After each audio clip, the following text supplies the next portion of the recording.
And now Dr. Tamara Holmes, who is the state director, the state program manager for ARC in Virginia, will introduce our next speaker. All right, good afternoon, everyone. This is my pleasure to introduce you to Nathaniel Smith. He is the founder and chief equity officer of the Partnership for Southern Equity. They're empowered by the unified vision and voices realized through regional engagement efforts. PSE pushes for policies in action that advance racial equity and shared prosperity in metropolitan Atlanta and the American South. Just a little bit about Nate. He is a native of Atlanta, Georgia. He holds a Bachelor of Arts degree in Urban Studies from Morehouse College. He received his Master's of Science from the Robert J. Milano School of Management and Urban Policy at the New School. And while attending Morehouse, he received the prestigious Woodrow Wilson Fellowship for Public Policy and International Affairs. And that's actually how I met Nathaniel when we were in grad school. And during his matriculation at the Milano School, he was a HUD Fellow. So without further ado, I'm going to let Nate go ahead and speak to you this afternoon. Nate. So Tamara, thank you so much for introducing me. It's almost surreal that you're introducing me for a speech because we go so far back in terms of us as young professionals trying to do the best we can to show up in a way that will benefit the communities that we care about. And it's really just been an honor to watch you grow in your profession and see the great work that you're doing. I'm also just honored to have an opportunity to see you again, Ava. And really our last conversation just inspired me so much in terms of what the commission is attempting to do. And first and foremost, I just wanted to let you know that organizations like the Partnership for Southern Equity are in deep solidarity with the work that you are attempting to do and others are attempting to do with the commission. You know, this is a time where we must come together to figure out a better way forward. And I would submit to everyone on this call that the destiny of the United States, and in many ways, the future of the world, lies in our ability to come together to move the South forward. Why? Because I believe that the future of our nation goes through the South. That if we're not able to solve the historic challenges that we have felt so deeply as people of the South and people who live in the South, then America and the world will continue to realize in many ways the consistent challenges that we're continuing to face in the various areas that the commission is beginning to focus on. You know, if you look at many of the statistics that we see, whether it be around the climate challenges that we face, from extreme weather to the challenges that we face around the energy burdens that poor communities face in southern areas, you know, from the issues around health and obesity and child mortality to the challenges that we face around realizing equitable wages for everyday people, you know, issues around transportation mobility and the lack of public transit, to the effects, again, historically of our highway systems that I heard someone talk about it earlier, on dismantling Black communities and historically disinvested communities of color. You know, the South, unfortunately, is at the bottom of the list in many of the areas that we look at as relates to life and quality of life indicators. You know, I will submit to you that that is not by happenstance. And in order for us to move forward, we must understand, as James Baldwin said, that history is the present. That what has happened in the American South in the past has not only influenced where we are today, but it influences the nation in many ways where we will go tomorrow. So you can't necessarily talk about the challenges that we face around pushing for a living wage for all people and making sure that we have a strong economy for all people in the South without understanding the role that chattel slavery and the enslavement of Africans and the utilization of their labor to create this economy an economy that was built for free.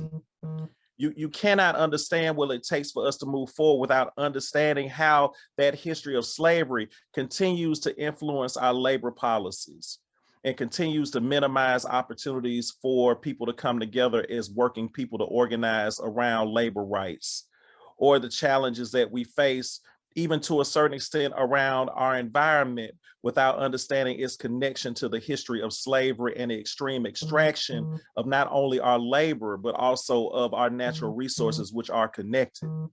We cannot talk about the importance of ensuring that the South rises up as it relates to our economy without understanding the history of our highway system and how suburbanization and the utilization of the Eisenhower Act played a role in creating highways that were built through Black communities in the American South. You cannot talk about the challenges that we face around cooperative economics and resilience without also understanding the role that violence and terrorism played in the loss of farms by Black farmers in the American South as a result of white farmers who took land from Black people and indigenous people and began to use it to grow and shape their own economies for their own benefit at the expense of Black folks and other communities of color. So again, history is the present. And if we're not willing to understand the importance of systems and policies in maintaining white supremacy and structural racism, then we will not be able to be equipped in ways that will position us to disrupt this history and this system that continues to perpetuate the injustices that we're experiencing in the South. Whether we want to acknowledge it or not, we had in many ways have been the test lab for white supremacy in America. It is in the South where policies have been created and efforts have been created that have been translated in other places, not only around the South, but around the world.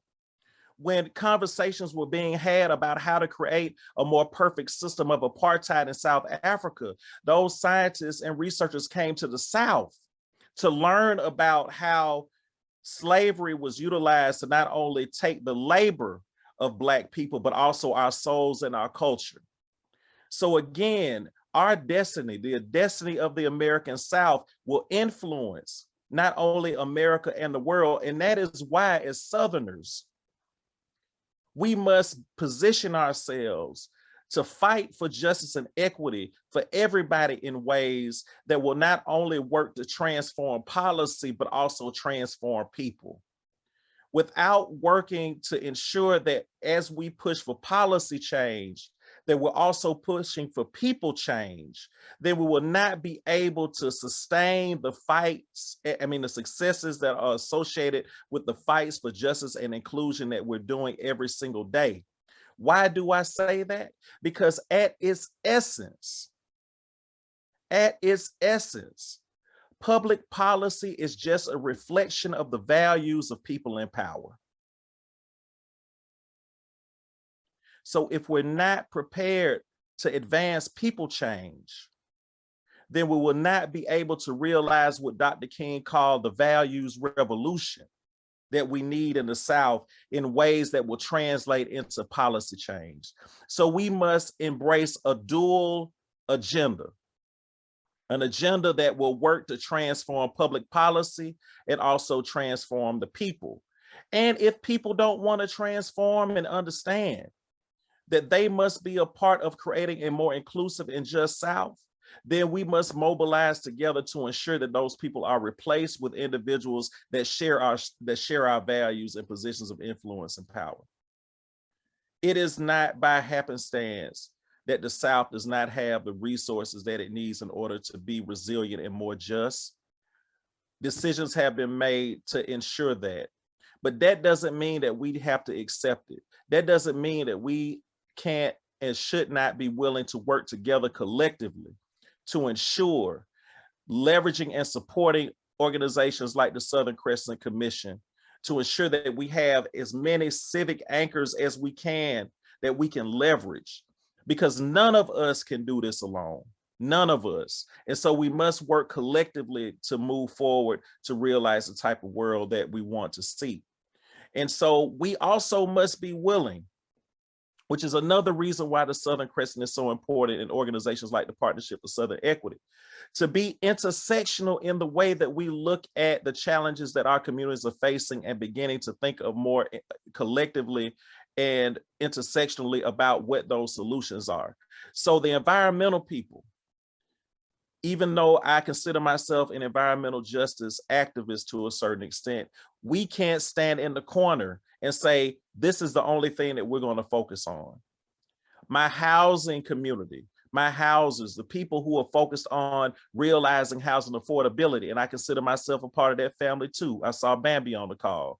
We cannot say, let's just focus on affordable housing and assume that that will be the magic bullet. For our climate justice people who are focusing on a just clean energy transition, we can't say that we hold a magic bullet, or folks that care about health equity, or folks that care about economic inclusion.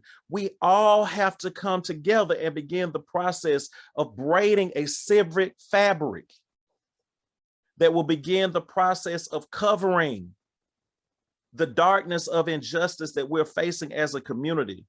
You know, the people that we care about don't have a housing problem on Monday and a utility bill problem on Tuesday and a health problem on Wednesday. They have those problems every day.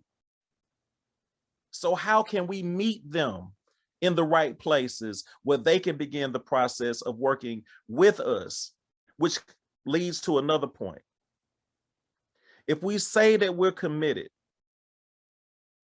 to realizing a better tomorrow for the people that are most vulnerable in the South, that change should never happen to them, it should happen with them. As change agents in the community, they deserve to be at the table and be looked at as co-creators of the tomorrow that they want to see in their communities. So what is the work that must be done to facilitate the agency and cultivate the power of the communities that have been the most marginalized by the systems of white supremacy and oppression that we're facing in our communities? If you're not focused on building and growing power in marginalized communities, if you're not working to cultivate the agency of those communities to speak for themselves, then you're doing change to those communities and not with them. We must think differently about the value that everybody brings to this movement. It doesn't matter whether I have a BS or MA or a PhD, or whether I graduated cum laude or O laude, everybody deserves a place in this movement. And we have to create spaces for those particular communities. And we also have to make sure that in this work, we're not playing, and again, you've heard the saying, checkers while other people are playing chess. In many ways, unfortunately, we're not even playing checkers, we're playing Connect Four in a chess environment. We have to begin to strategize and organize and begin to utilize data and research, not as a way to drive the work, but to inform the strategies, because we know that we're dealing in an environment where things are happening in spite of the facts, not in support of them. So how do we find ways to ensure that our messages are touching the hearts of the people that we want to connect to and work with in order to create a more equitable region? So, you know, I wanted to just make sure also that before I left that, you know, it's one thing to make all of these, you know, platitudes and all of these aspirational kind of thoughts are important. But I also wanted to make sure that we also talked about some best practices and some things that are happening that I think that could be helpful in helping to move this work forward. There's one initiative that the Partnership of Southern Equity is a part of, in partnership with other national partners, called the Justice 40 Accelerator, where we are working with various partners to actually work to ensure that President Biden's executive order around Justice 40, the set aside of resources for climate remediation for disinvested and vulnerable communities, actually touch the communities on the ground that need those dollars the most. You know, many of us as thinkers on this call know what it means to have good money go into bad systems. How can we begin the process of realizing a new system, in particular, the contracting and procurement delivery system of the federal government and local government, in ways that will ensure that we accelerate equity and not just accelerate projects, right? And so what we're doing is providing pre-development dollars to organizations around the country in order for them to prepare and remove those barriers that are minimizing their ability to be successful in a racist contracting and procurement delivery system that we've been experiencing through the federal government and local governments. We're also providing technical assistance as well as navigators that are assisting these organizations. And so right now we have over 52 organizations that are part of our first cohort, and we're providing resources and dollars to support that effort. Our goal was to initially raise $3 million for this effort. We're close to $10 million now that we're utilizing to support various organizations around the country to advance this agenda. Another area that is critical and important, of course, is around supporting Black businesses. And we have had an opportunity in our partnership with the Rockefeller Foundation to initiate an initiative called Just Capital, where we're working with 35 Black businesses, micro businesses in the city of Atlanta, again, providing technical support and funding to not only help them be more competitive within the context of this economy, but also to make sure that they are civically aware and energized and organized in a way where they can not only make money in this particular economy that we're in, but also work collectively to shape it in ways that will ensure that the public policies that are affecting them every day are equitable, and they're at the table to move economic policy and not on the menu.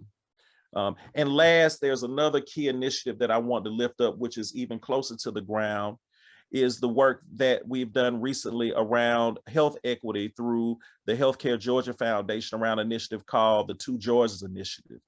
We know that in rural Georgia and in rural places around the country, there are major issues around health equity.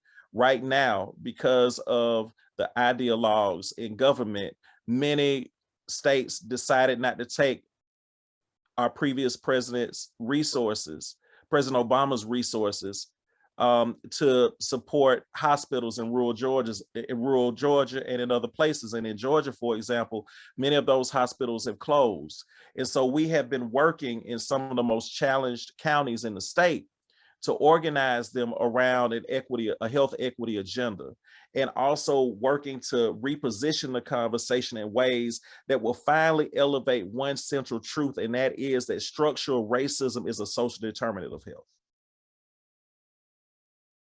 So the work that we are doing with our other partners, some of the partners that are on this phone, on this Zoom call, is moving the needle. And I can talk on and on about the work that we've been able to do because we have great partners who have worked with us in the private sector and others to move this agenda forward. For me, before I transition, I only have one question for you all. And of course, we have other questions as well that I've decided to develop with my friends on this call. If not you, who? I'm going to ask that question again. In the times that we're in, with the challenges that we're facing as a result of the local and federal politics that are working to push us back into the cotton fields. If not you, who?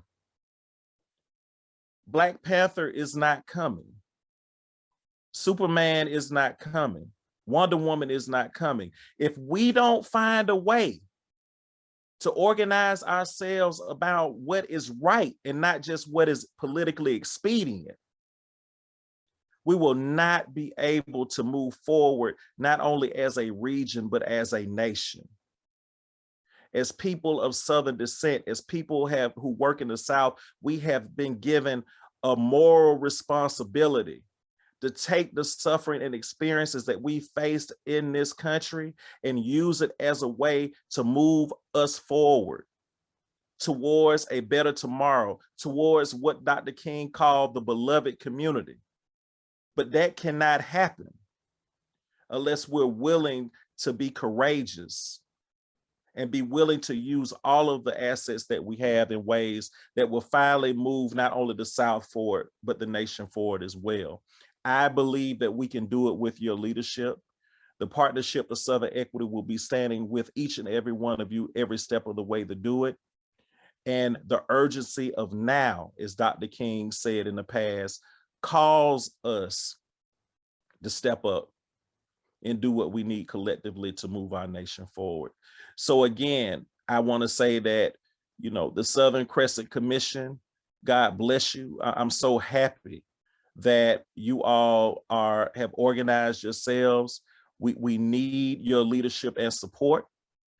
We are looking forward to doing all we can to support the work that you are doing. And as I said before, time is running out, y'all.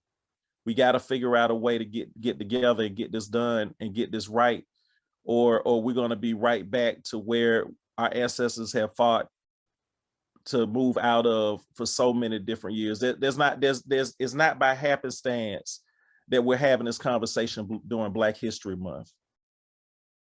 Because in order for us to realize a better tomorrow, we have to understand that history is the present and learn from that history so we can not stay there, but move forward towards a better tomorrow. So again, thank you so much for providing an opportunity for me to share. And I look forward to being comrades with you all, and even more so looking forward to this conversation. There are some questions that we have for the group, just to give you an opportunity. You know, I'm a reformed university person. So, you know, I'm always trying to provide opportunities for reflection. And so there are 3 questions that we wanted you to answer as you kind of reflect on my comments. The first one is, what would be required to realize an economy in the American South that works for everyone? So we want you to take the time to reflect on that question. The second question is, what role has structural racism played in hindering a more competitive regional economy in the South? And then 3, what are some emerging opportunities for the Southeast Regional Crescent Commission? That's the third question. And we're going to give you some more time to submit. You know, a lot of times, you know, people always, when they hear me talk, you know, they think that there's an either or option when it comes down to having a strong economy and realizing equity. And I always tell them that equity is good for business. You know, that is the way that we have to understand why equity is important within the context of our economy. So I'll take a step back, and again, thank you so much. God bless you all, and we'll allow you all to answer those questions before we move forward. I want to thank you. I'm sitting here trying to gather my thoughts after that powerful presentation. I read a quote that said, "The quality of your life is directly related to how many uncomfortable conversations you are willing to have." And there are some conversations that we must have in our region that are critical to our ability to move forward and do all the things that you just said we need to do.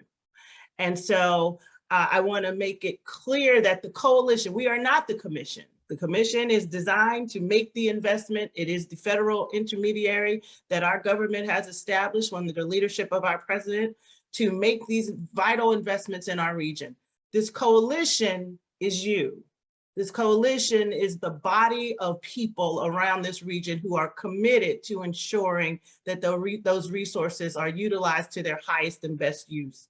And so thank you for challenging us to do better. I'm scared to say be better these days, but challenging us to do better. How about that? And so thank you for that. I see that the answers to some of the questions are coming in. Can we see any of those answers as they are responding daily, or do we have to wait until it's closed? We would have to wait until it's closed. Okay, so we're going to give you a couple more minutes to respond. In the meanwhile, is there any feedback? Are there any who have questions? I think I saw some questions in the chat. If you posted a question in the chat, would you be willing to post it again? And you can, you don't have to raise your hand, just unmute yourself. and ask your question or your comment. Let me go. Hey, Ava, Ramona had a question in the chat. It's Tamara. Okay, She that's what I wanted thought I saw. To know, Nate, will there be another J40 cohort round? I can't talk, y'all. Yes. So the initial 52 was the initial 52. We're gonna keep going as long as we can raise the money and support the community. That's what we're committed to. I'm committed to that, and so we'll be hopefully in the springtime actually asking folks to apply again for the accelerator. But it is just, we've learned so much from the grantees and folks who are moving this work on the ground. I will say though that even from a local level, right, we know that a lot of the Justice $40 will be distributed locally. So everyone on this call has a role to play as well in ensuring that the local dollars also get to the people who can benefit from it. And we just hope that the work of the accelerator is inspiring people to be more engaged around that conversation. Is there a place where the questions are listed so we can respond? Yeah, you should see them on your screen there. I see some folks are responding. Do you not see the poll questions on your screen? I do If not. you're on a phone, you might not be able to. Gotcha. On my laptop, I don't see them. I don't see them either. I don't either. You might have to do the same kind of reset you did with the breakout sessions, Dealy. Is that something that you can change? I see at the top where it says polls and quizzes. If you Click the poll icon, it pops Yeah. up. Thank you, Nathaniel. It was great. And we can keep asking questions. I mean, I can keep trying to answer as many questions as I can until folks are ready and have a chance to respond to those 3 questions.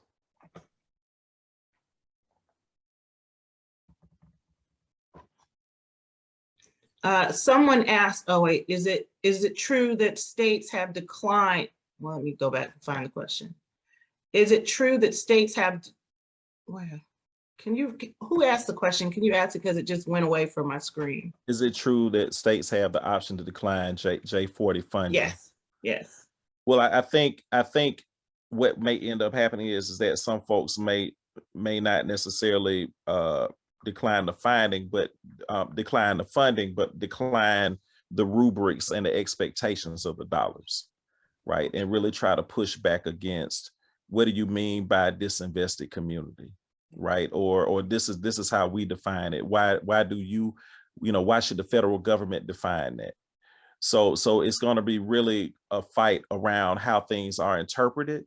But we also know that we have seen a legacy of, states in the South pushing back and not accepting certain dollars. So I mean, nothing would surprise me at this particular point. I think that is why a lot of work is being done on the federal level to get as much of those dollars locally on the ground than on the federal, than on the state level, to try to how can I say this, circumvent the potential for the politics to emerge in that way. Great. I think I see Erica and then Tamara. Yeah. Hi, Nathaniel. It's always great to see you here. To your point around the federal dollars and the Justice 40, I think that it's critical, especially while we have our federal partners here, that a lot of this funding is already showing up in community, but not as dollars, but as technical assistance. And so I think that there's a very important conversation around the federal agencies looking to diversify their technical assistant consultants that end up showing in community.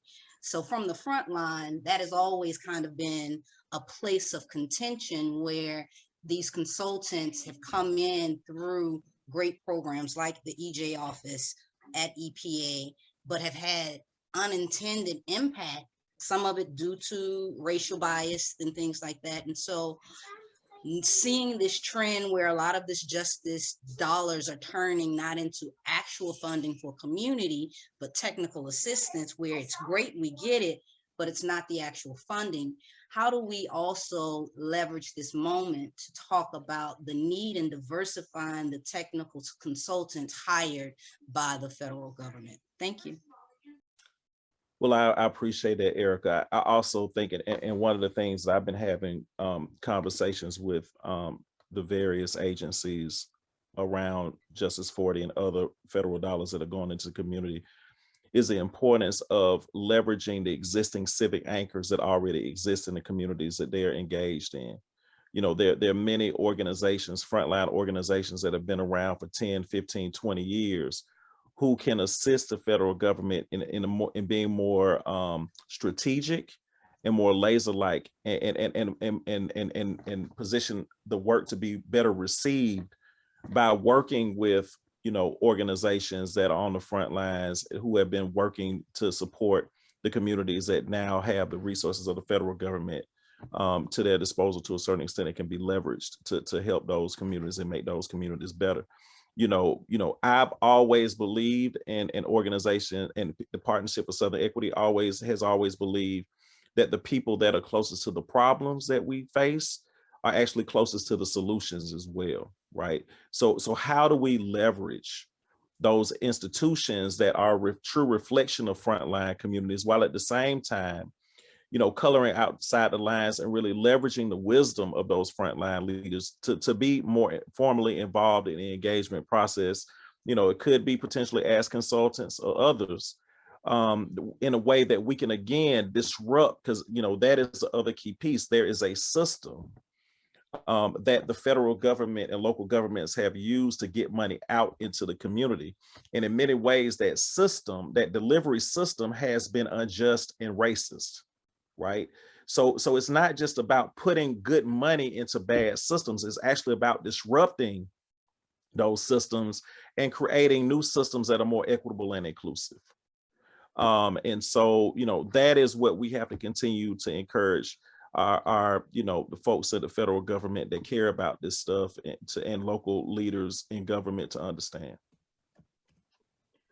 We have 3 minutes, and Tamara and Gloria, and then we're going to have to end to move into our next session. Hey, I just actually have a comment. So you all heard me say I'm the ARC program manager for Virginia. That's my part-time job. My full-time job is I'm the director of the Office of Broadband for Virginia. And I just wanted to Nate's point about some of the funding. So the broadband money, just in case anyone doesn't know, the broadband money that's come into the states through the Infrastructure Act, if states don't accept that money, there is a clause within the IIJA that says community groups can actually get that money on behalf of the state. So I just wanted to put that out there, that if you all are living in any states that are not going to accept the money, because there's a whole lot of money going for broadband, and as y'all know, digital equity is really important to move communities forward. I just wanted to share that through the infrastructure funding for broadband, that money can actually go to local groups if the state chooses not to accept that funding. Thank you. Gloria, did I see your hand? Yes. First of all, I want to make a comment. Nathaniel, you are amazing. I taught at Spelman for nearly 20 years next door to Morehouse. I remember, and I remember you being a state legislator. I also remember you being a councilman. Yes, and I just really appreciate all the work that you did in Georgia to make it a better place. I really do. Well, thank you, sweetheart. I just wanted to say 2 things. The role of HBCUs are critical to our success in terms of economic development, particularly in rural areas, but even in urban areas, but particularly in rural areas through those land grant 1890 universities. So whatever strategy we have for the Southeast region must have those historically Black colleges and universities at the forefront, because they are engines. They drive economic mobility growth in the region and among African Americans. That's number 1. And number 2 is we have a lot of Black businesses, but most of them are non-employer firms. And what we need to do is to get capital to these businesses that are just non-employer firms and move them to being employer firms so they can employ people in these communities. And I'd love to talk with you more about those 2 points. Whenever you're available, I sent you my contact info. Thank you, Dr. Tinubu. And so one of the things that I will leave with you, to think about, which is something that we're doing in Georgia and in other places, is actually also lifting up the importance of HBCUs and the necessity of HBCUs being involved in the clean energy transition, right? So it's not just about, because again, and this is a thing that I really want to challenge folks on the call to do. When we talk about economic development and economic inclusion in particular, don't just think about the economy today. Right? And how the people that we care about will show up in our economy today. It's important for us to understand that the economy is changing. And so we may be trying to position people for an old economy, and they're still not able to compete for their new economy that is emerging. And one of those key places is in the clean energy revolution, right? Absolutely. So HBCUs must play a critical role in the clean energy revolution. We must work to make sure that students are coming out of HBCUs who are equipped and able to create small businesses and be you know, equitably paid labor for that transition. And they should also be positioned to benefit from the clean energy technology that is emerging and the work that needs to be done around energy efficiency and retrofits. We know that many of our HBCUs are in great need of repair, right? So just being an anchor in these communities could create an economic boom by just working to ensure that those schools are energy efficient and weatherized.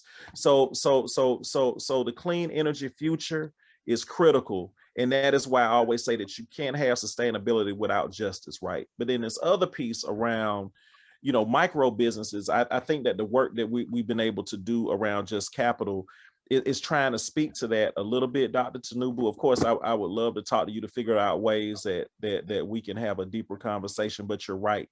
You know, the micro businesses are where many of our Black businesses are, and other businesses of color, and we have to find a way to make sure that we support those businesses and scale those businesses. And the opportunity again lies in the resources that can be found in the local and the federal government. If any company tells you that the federal government has not played a role in creating many of the economies that they're benefiting from and taking advantage of, they're not telling the truth. Most of the time, it's the resources of the federal government and local governments that create opportunities for some of these big businesses to thrive. So, you know, so we have to make sure that government is working for the small and micro businesses and minority businesses as well. And I think there's an opportunity to do that. Hey, Nate. Yes, sir. Yeah, this is Joe James. I'm a Black climate tech entrepreneur. Oh. And what I would like to see happen is for the HBCUs to come together with us, the few of us that exist, and not only help create more, but also prepare those students that are at the HBCUs to take on careers in what's going to be a new economy. This whole economy focused on trying to combat climate change as a whole variety of jobs. So climate change is certainly an existential threat, but it's a tremendous business opportunity if we position ourselves right. And as people of color, if we don't get into it, we're going to be passed by once again. So I hope you will. Said it better myself. I couldn't have said it better myself, and I agree. I think it's time to have a more in-depth conversation about that. And again, I think that, you know, the Southeastern Crescent is a great place to have those type of conversations. Absolutely. And on that, we're going to kind of end this session. We could go on. So one of the things that we have learned today is that we actually need those 3 days. We need those full 2.5 days of in-person meeting, and we're going to try our best to make that happen in 2022. And if we can't, we will do it this time in 2023 like we did this year. And try to do it in person, because these are such important conversations. Thank you, Nathaniel, for so taking time with us. We are grateful. I saw the people amening down in the chat, and some folks texted me and saying, I just want to shout, So thank you for bringing church to the Southeast Crescent Regional Commission Coalition today. We are grateful.